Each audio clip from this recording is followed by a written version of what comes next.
the way that we describe the reliability of the median of the data is through something called the 5-number summary. No. And the 5 numbers that we're going to use to describe our data are Q0, Q1, Q2, Q3, and Q4. Okay? Q here, Q stands for quartile. And all this will make more sense in a sec. Okay?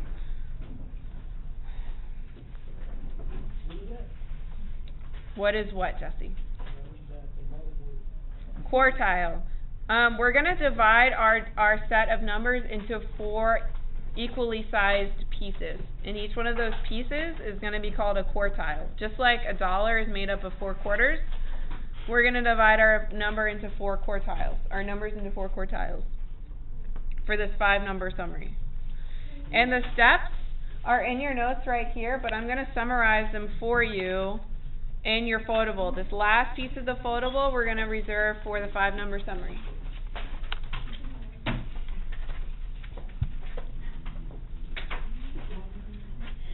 Okay. So your first step is to order the numbers.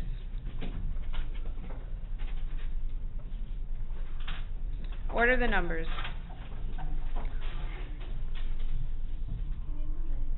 Yep. So I guess step by step, let's do this for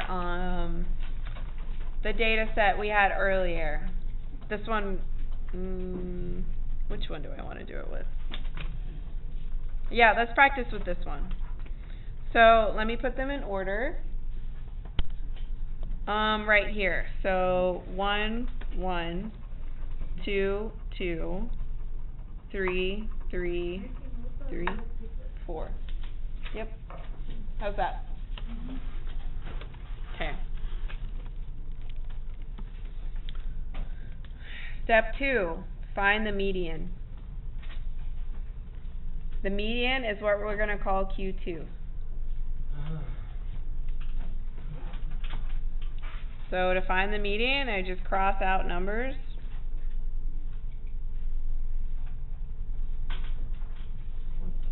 Yep. So Q2 equals 2.5.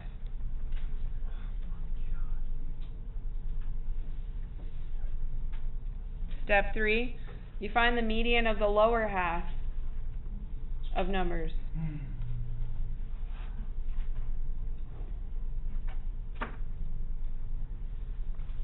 That's going to be your Q1.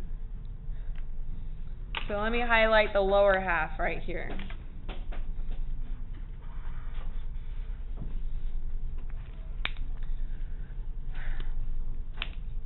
Something that's special about this set of data is that there's an even number. If we had, for instance, an odd number, and this was our median, let's pretend 3 was our median, you would go to the left of the median. You don't include that median in your lower half and upper half of the data. Okay? And there's an example of that, the 5-number summary up there, that as a reference, an example of just what I talked about. Okay? So we're going to find the median of the lower half of the numbers. So just looking at these 4, let's find the median, and who can tell me what the median is? 1.5. 1.5. That's going to be your Q1 equals 1.5. Step 4, you're going to find the median of the upper half.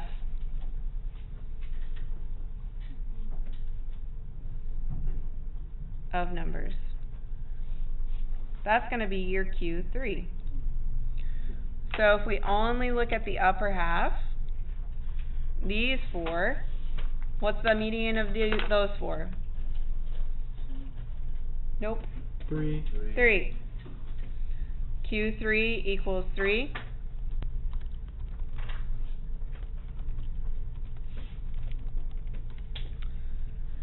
And Dr. Whaley, always running out of space. So you're going to find your min and your max. So the min is Q0. Your max is Q4. All these Q's. It'll all make sense in just a sec. There's only one QT. Huh? Credit to Rosie. Yes. Perfect. So this is Q0 and this is Q4. And now that you have all your Q's, you can plot. So let's make a number line. Plotting my revenge. And on that number line, I'm just gonna plot. We're gonna start with a scale 0 to. I screwed up already. 4, 5, 7. Okay. 2, 3, 4. So this is a way of visualizing the spread of the data. Okay. This all goes back to spread, huh? No, you don't. You don't. Okay, Q2, 2.5. This is going to go right here. That's going to be a vertical line. I don't have another color. Q1 is 1.5. And it goes right here. That gets a vertical line. Switch. Q3 is 3.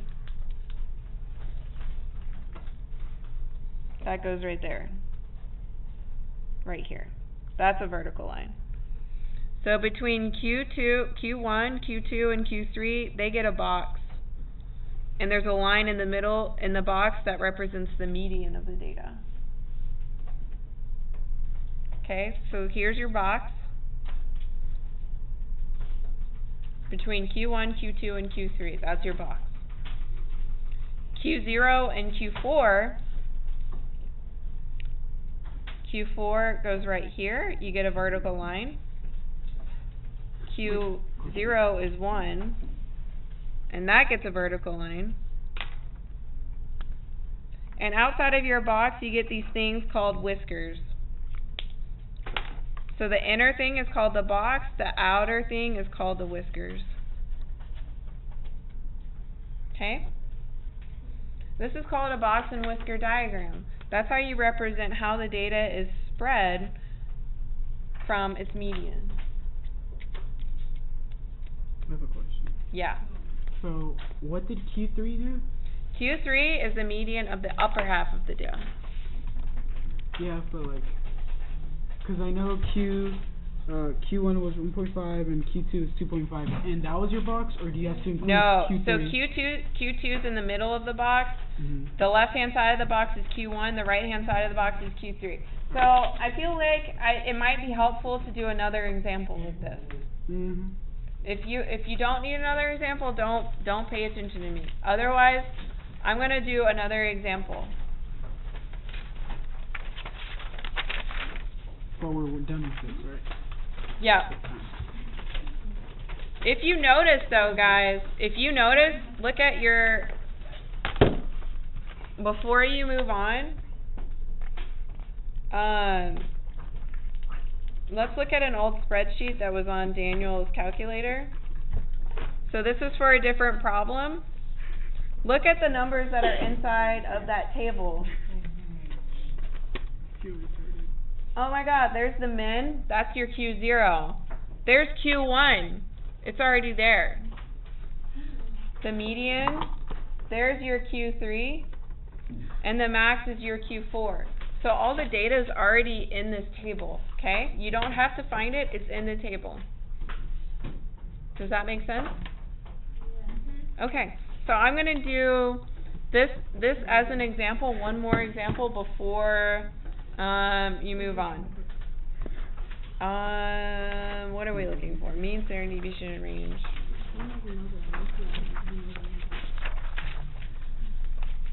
Okay. Oh, one last thing. Oh my God, you guys are going to hate me. How about we put this on the back because we're out of space? I already wrote something in the back. Do you see my joke? Hey, QR. Hey, QR. IQR, this is called the you're going to need this on your homework, interquartile range. Wait, we're gonna what? We have homework today? Stop asking me why you have homework. No, we're asking if. Yes, you have homework. I'm giving it to you today. It's going to be due on Thursday. The interquartile range. So here's just a generic box and whiskers. Here's your Q0, Q1. This vertical line in the middle of your box represents Q2. This is Q3, and this is Q4. Box and whiskers. The interquartile range is the width of this box, and the way that you find that is Q3 minus Q1. You're going to be asked to find that in your homework, okay? So the interquartile range gives you the width of the box. It's important for other things that we're not going to get into right now, but just be familiar with that and how to find it. So, how about I take a poll? Like, who feels like they're good and they can do this? Okay, raise your hand if you want me to do another practice problem. To do the practice problem? You want me to do one more practice problem? Okay. I'll do one more practice problem. This time I'll do it with the calculator. Actually, I'll do it both ways. I'll do it both ways because I don't think these are as bad doing it without the calculator. So in your practice on page 5, here's the set of numbers. So your first step, you're gonna put them in order.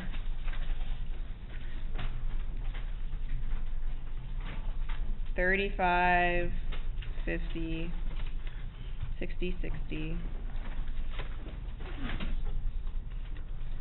$65, $75, and $80. Okay.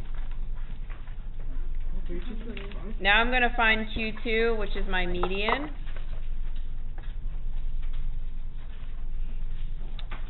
So let me cross out numbers as I go. There's your median right there. Q2 is 60. Step 3. This one's a little bit different because we have an odd number of numbers. So for step 3, we're finding Q1, which is only looking at the lower half. I do not include the median for the lower half. I'm leaving 60 out. Do you see that, Esther? Okay. So I'm finding the median of these 3 numbers.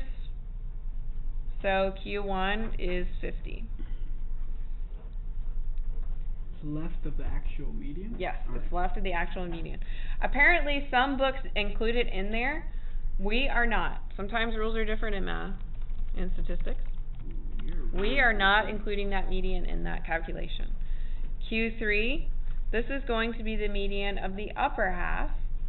So I have 3 numbers. The one in the middle is that median. 65. No, 75. You didn't order your numbers. Step 5, your min. Or I should have just be writing my Q's as practice. Q0 is 35. Your max, we're going to call it Q4, is 80. Okay? And that's it. These are the 5 numbers that describe this data, the 5 number summary. You're going to see this again and again. So we have Q0, Q1, Q2, Q3, and Q4. I know it's confusing because I'm telling you them in a different order. But the 5 number summary goes 0, 1, 2, 3, and 4. So let's draw our box and whisker diagram. This goes from 30 to 80, so I'm going to start 30, 35, 40, 45, 50, 55, 60. Dang it.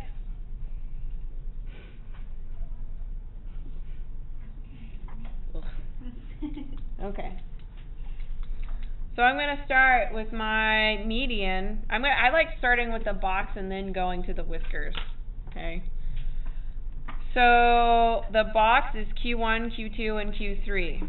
This is your box. I'm going to box in the numbers that contribute to the box. Okay, so 50, 60, and 75, that's your box.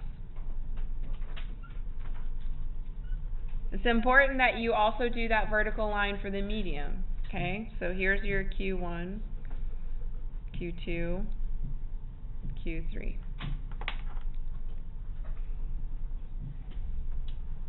And then to do the whiskers, you just go to the min, which is 35. There's one whisker. The other one goes to 80, and that's it. So you can kind of see, like the data is gathered. These are kind of like outliers data down here below. Whenever you see long whiskers like that, that helps you see whenever there's outliers in your data. Most of the data is between these numbers in here though, okay? And just as a practice, I can find the IQR, the width of that box. So it's Q3 minus Q1, and you just have to look at your formula. So 75 minus 50. So that would be 25. So let me double check that I did this right by doing it in my calculator. So I'll give you guys just a sec to get caught up. I never know if I'm going too fast or not. You can never go too fast. Okay.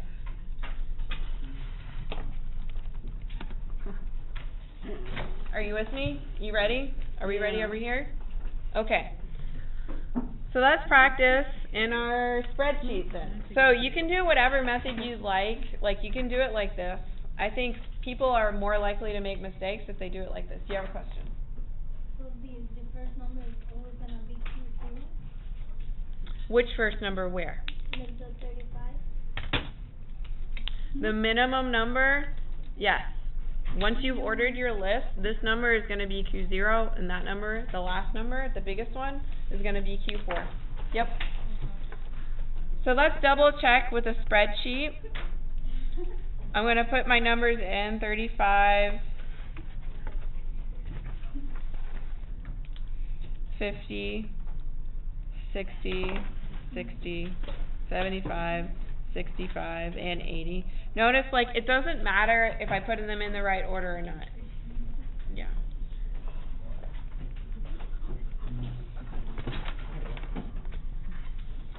And I'm just going to go menu, data, menu statistics, stat calculations, and one variable statistics. What?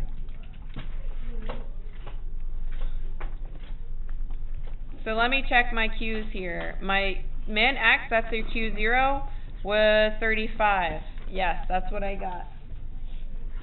Q1X, 50. Correct, I got that. 50. Median, that's my Q2, was 60. Q3, it's hard to see, but that's a 3. We got that was 75. And max X was 80. So that's it. Okay. These take a little bit more time to set up. So how about I give you like, I don't know. Let's see where we are in 10 minutes. Let's see where we are in 10 minutes. We're gonna have a night visit. No, we'll take it on Wednesday. We do number 2? I mean B? Oh, we didn't have our snack time.